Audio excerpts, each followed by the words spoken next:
What's going on, my tapped out auto fan? Just doing y'all a little video today. My girl's been off for a couple of days now. Been spending time with her.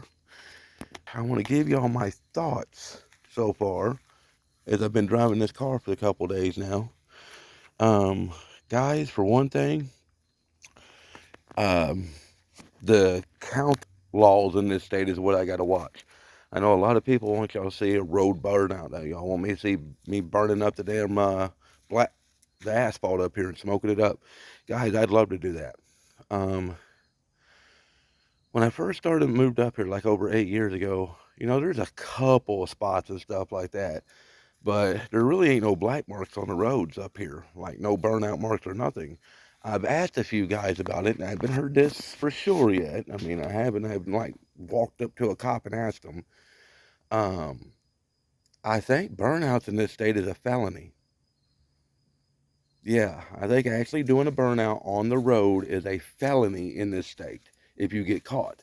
Now, I'm not X-ray vision. I don't know where these motherfucking pigs are half the time, so I don't know.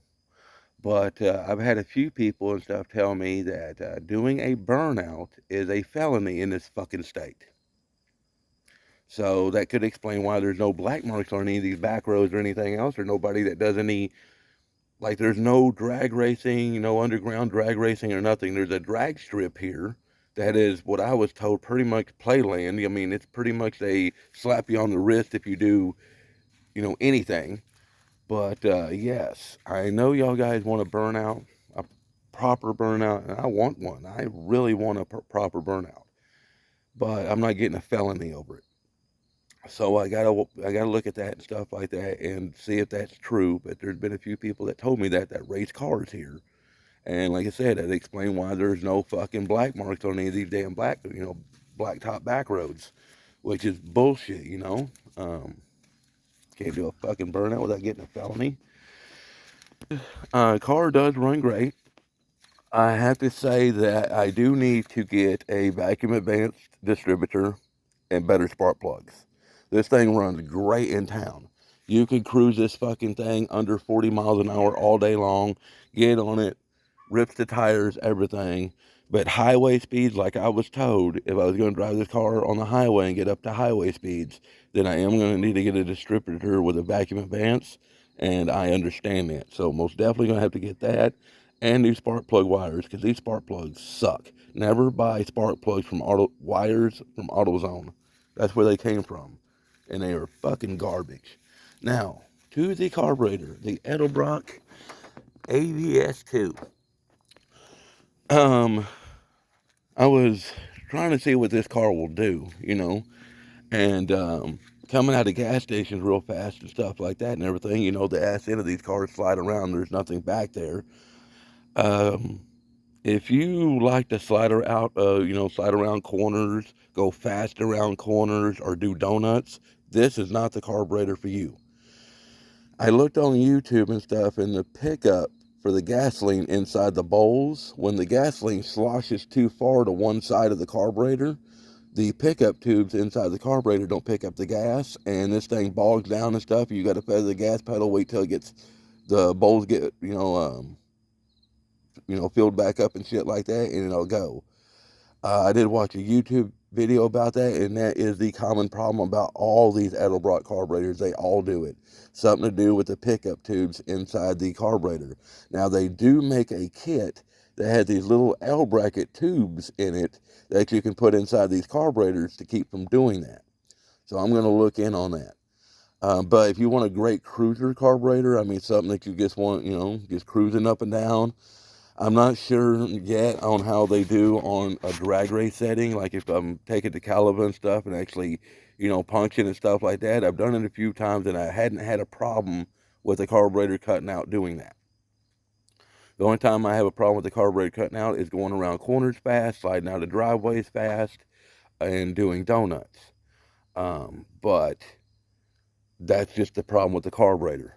If I'm going to use this car, do, fun stuff and stuff like that with it, then, I'm going to have to get like a Holly carburetor because, yeah, it just ain't happening. I do need to move that to the back of the car. I agree with everybody on that. This is just temporary, guys.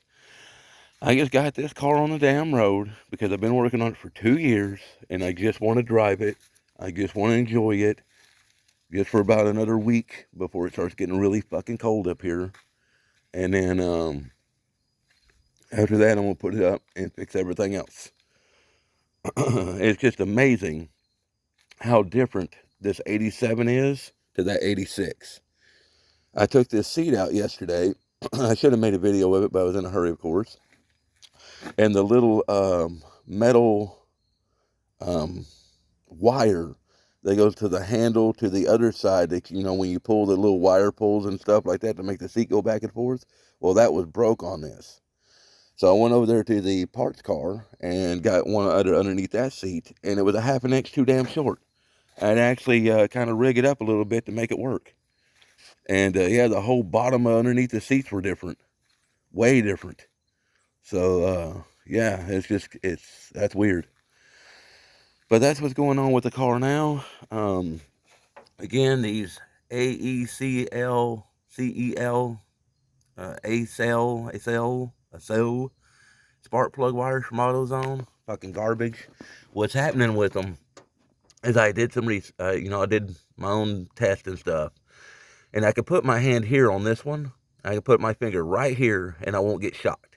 I put it back here, and I get shocked to my ass to death. So the spark is actually escaping between the boot and the wire coming in right here on this plug, this one, and this one, as far as I know.